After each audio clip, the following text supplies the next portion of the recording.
Good evening. It is a true testament of your love for God, for the church, for all things that are right and holy if you're here tonight. Because you knew I was going to be talking and you came anyway. Okay?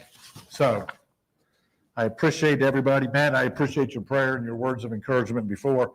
I have to tell you, Sylvia and I were leaving the house and I said something to her. She goes, "Is it going to be long?" And I said, I don't know. I didn't time it. I have no idea how long it's going to be. She said, "Just remember, it doesn't have to be eternal for it to be immortal." Okay. But you know, that's how we are.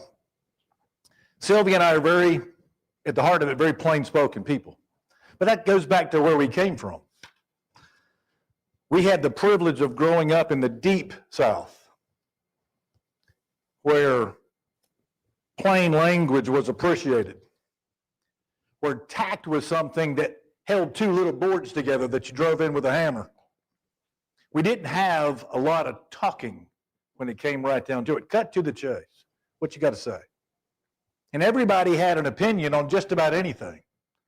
Farming, raising animals, fishing, building boats, whatever it was. You didn't have a problem of people giving you their opinion. And occasionally, when loved ones would discuss another loved one's faults, you would hear that magic phrase come out, "Well, bless her heart." And that covered a multitude of sins. There was no malice. It was a way to cut the gossip, cut to the chase. There was no evil intentions in mind at all. It was just an unburnished opinion being expressed, but there was never any mercy extended. Never. It was a cataclysmic volcano going off, and it was served with a warm cookie and a glass of milk at the end to make you feel better. But quite frankly, it was never intended to cause anyone any harm, but it was never intended to be merciful in any way. But you know, that's how we are as people sometimes, aren't we? We don't really have a lot of mercy. Mercy is not common. It's a learned trait. And quite frankly, when we sit down and look at mercy, who do we think really deserves mercy? Guilty people need mercy, right? You need to be guilty of something to get mercy.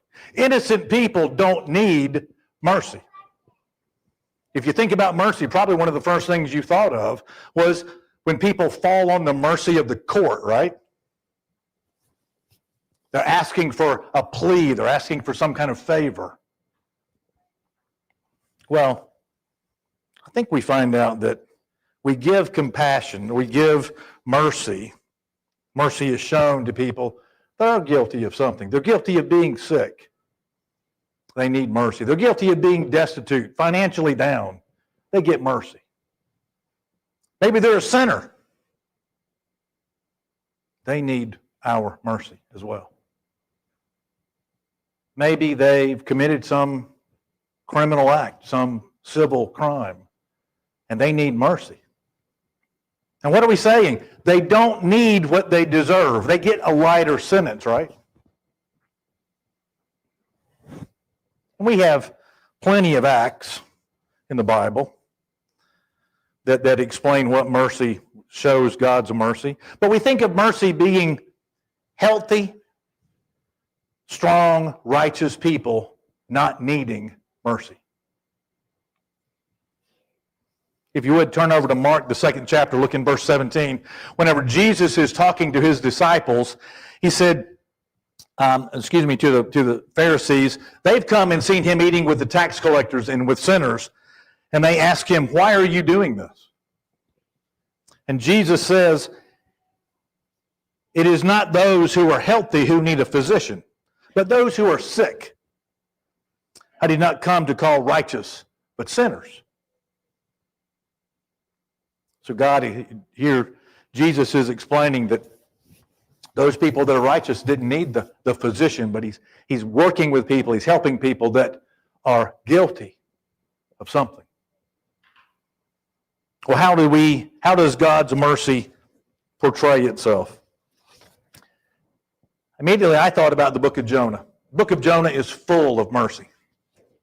You remember in the book, God spared the city of Nineveh from destruction after its people repented. Remember, Jonah walked across the town, the city, for 3 days, right? Preaching the truth. And they repented, and it goes through all that. And Jonah doesn't like that. But God saved those people because they turned away from their evil ways. We turn into the book of Genesis in chapter 4, verse 15. After Cain kills Abel, right? God protected Cain. In chapter 4, verse 15, we find out that God put a mark on Cain so that he wouldn't be killed, he wouldn't be harmed, right? Because he was afraid that he would be killed surely. How about Rahab in Joshua 2? Joshua 2, verses 15 to 24. God saved the life of Rahab and her family from destruction in Jericho, right? She did an act of kindness. She helped the spies. She saved them. And because of that, she escaped destruction. How about in Genesis 19:19? Remember, Lot happens to be in Sodom and Gomorrah. Abraham has negotiated or pleaded with God about his life. And in verse 19, we find that God saved Lot and his family from destruction. An act of mercy as a result of Abraham's pleading for his nephew. Perhaps we see this simple communing of a sentence, and we call that God's mercy because they didn't get what they deserved. Nineveh didn't perish, right? It was saved. Cain was protected. Rahab was saved from destruction. Lot escaped. They didn't get what they deserved. The sentence was commuted.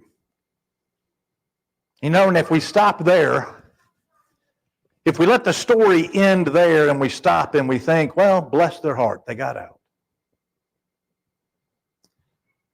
We very well could be missing one of God's greatest gifts for us. We could be missing out on God's wonderful plan and something that is extremely difficult for us to emulate.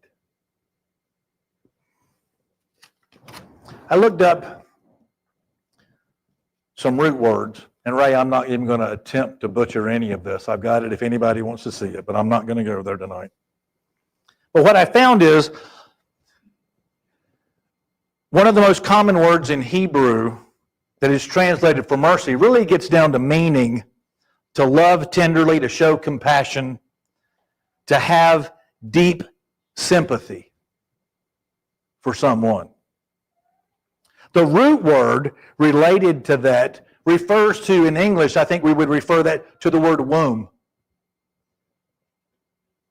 signifying a deep, protective, and nurturing kind of compassion. There's another Hebrew word for mercy, which means the steadfast love or loving kindness, which refers to a heartfelt compassion that moves one to spare or rescue someone. I think it's interesting. Whenever you look at this womb metaphor, if you will, that could deeply shape Israel's understanding of mercy by linking that directly to a nurturing or a protective or a life-giving quality that would be associated with a mother taking care of her child or her unborn child that was still in the womb. You see, this connection could convey that true mercy is not merely some stoic forgiveness or some legal pardon, but rather a profound instinctive compassion, protective and unconditional, as a mother's care for her child in the womb. Think through that now. How many times did Israel go against God? How many times did they sin against God? How many times does he have to take them back? This connection taught people that mercy was an active shelter to nourish and defend them, reflecting a deep, almost visceral bond between them and God. It shaped the belief that God's mercy was in fact like a womb, that it could be a sanctuary, provide sustenance of unwavering love, and was essential for survival and allowing Israel to flourish. This would no doubt inspire the Israelites to care for each other, create some solidarity, create this bond of unity. Painting God's mercy as nurturing, as a devoted parent whose protective presence was experienced throughout Israel's life, even in times of their greatest peril. Let's look at some passages real quick. Let's look at Hosea chapter 11. Hosea chapter 11, looking at verses 3 and 4.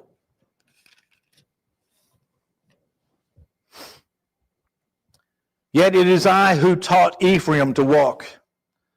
I took them in my arms, but they did not know that I healed them. I pulled them along with cords of a man and ropes of love, and I became to them as one who lifts the yoke from their jaws. And I bent down and fed them. God describes himself as a parent who gently draws Israel with cords of love, like a mother caring for her children, highlighting divine mercy rooted in this maternal tenderness. How about Isaiah, the 49th chapter? Isaiah 49. Sometimes I just have fat fingers, you know. Isaiah 49, looking in verses 15 and 16.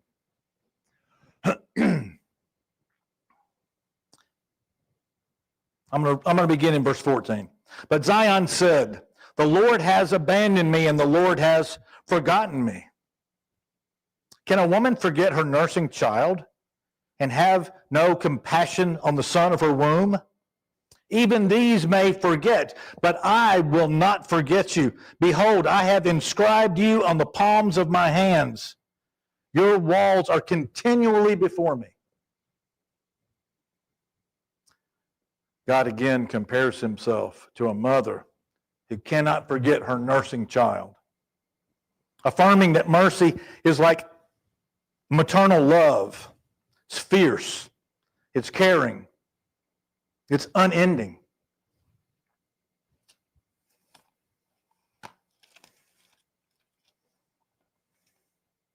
turning over to Jeremiah 31. Jeremiah 31, looking in verse 20. Is Ephraim my son? Is Ephraim my dear son? He is a delightful child. Indeed, as often as I have spoken against him, I certainly still remember him. Therefore, my heart yearns for him. I will certainly have mercy on him, declares the Lord. Notice what it says there in the middle. Therefore, my heart yearns for him. That deep, abiding, nurturing, maternalistic love that cannot be let go of. He just can't let go of it. God speaks as a mother, expressing mercy toward Ephraim, and that he will have compassion on him. How about Isaiah 66?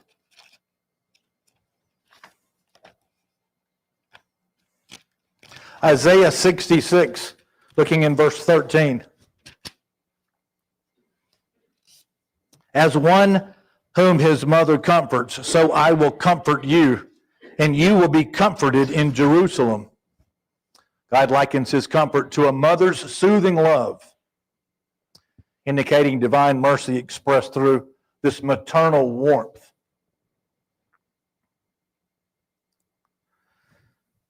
Finally, in Job chapter 38,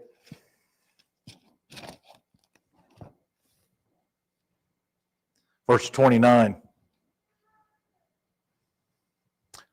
God questions from the perspective of creation, alluding to the womb as a source of creation. From whose womb has come the ice and the frost of heaven? Who has given it birth? These passages depict God's mercy as deeply nurturing, compassionate, life-sustaining, reflecting maternal qualities that convey divine tenderness and fierce love.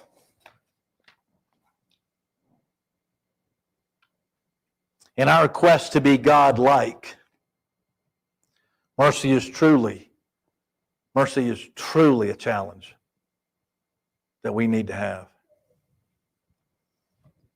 This morning, Jason did a wonderful job talking about mercy. Talking about the Jesus's 8 woes in Matthew 23. And in Matthew 23:23, Jesus says, "Woe to you, scribes and Pharisees, hypocrites! For you tithe mint and dill and cumin and have neglected the weightier provisions of the law." Now, what are the weightier provisions of the law that he talks about? He talks about justice. He talks about mercy. He talks about faithfulness. What were these people supposed to be giving as being scribes and Pharisees and being those in charge of the spiritual side of Israel? What were they supposed to be giving to children that they had watch care over? Should they be nurturing them? Should they be guiding them? Should they be providing sustenance to them? Should they be caring for them as a mother would her child? After reading so far through the book, do you believe they were doing that? This chastisement comes, it's very appropriate. No, justice and mercy and faithfulness, but these are the things that you should have done without neglecting the others. It's interesting that he pulls these 3 out.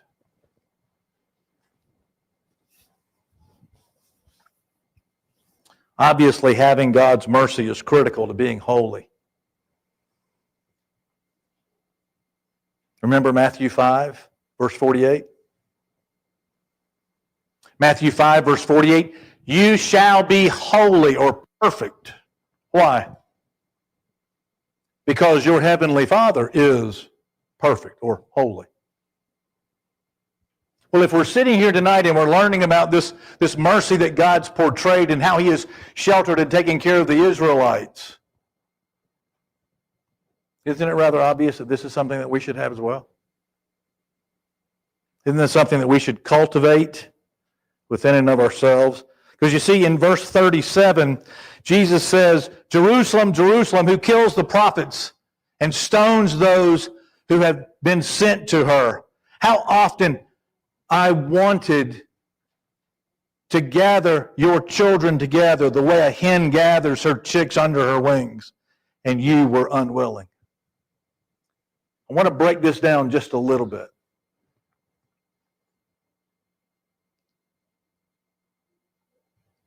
What was Jesus willing to do? What was the situation he was walking? What was their reputation? What was he walking into? Were these nice people, the prophets? Did they listen to the people that God sent over and over and over? He says right here in the first part of this, no, they stoned them and they killed them. But what does Jesus say? He says, how often I wanted. Even though they had acted in this way, even though they had this reputation about them, where was Jesus' heart when it comes down to offering and wanting to provide?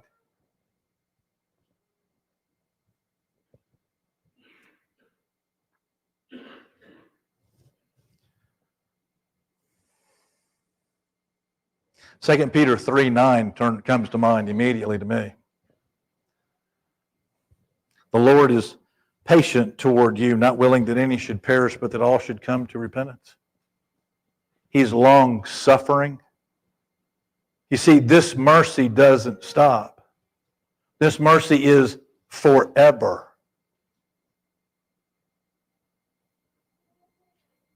We need to have obedience. We need to be trying to follow Christ.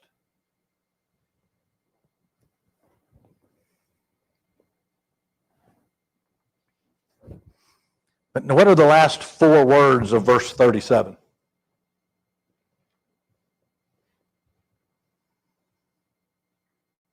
And you were unwilling. Here's the creator of the universe that wants to take care of you. He wants to be there to instill this protective shield around you and provide sustenance to you and support to you. And what did you do? What did you say? What did you indicate? That you didn't care. That you were unwilling. So I have to tell you, I let Sylvia read the outline first. And I told her, I said, that's the introduction.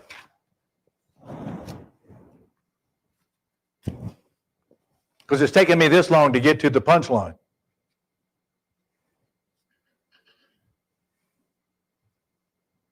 Are you willing?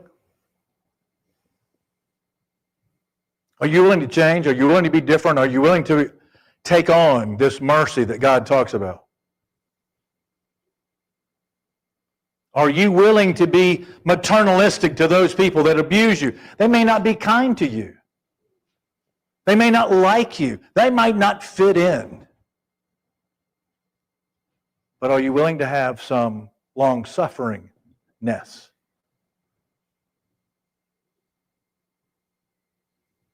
Are you willing to try to help them? You see, the people here said, yeah, they're not willing. And also think of this being the absolute perfect invitation. Here's Jesus saying everything he wants to do, and that he's waiting. So the question really comes down to tonight, are you willing? Are you willing to take what he's offering? If you have sin in your life, you can take care of that where you sit. If you need us as a congregation, we will be merciful to you. We will help you. We will nurture you. We will protect you. We will love you. There's no reason to be afraid of Facebook or social post or gossip or hearsay or anything else. If you want to be a Christian tonight, take advantage of the Lord's invitation that's being offered as we stand and sing the song that's been announced.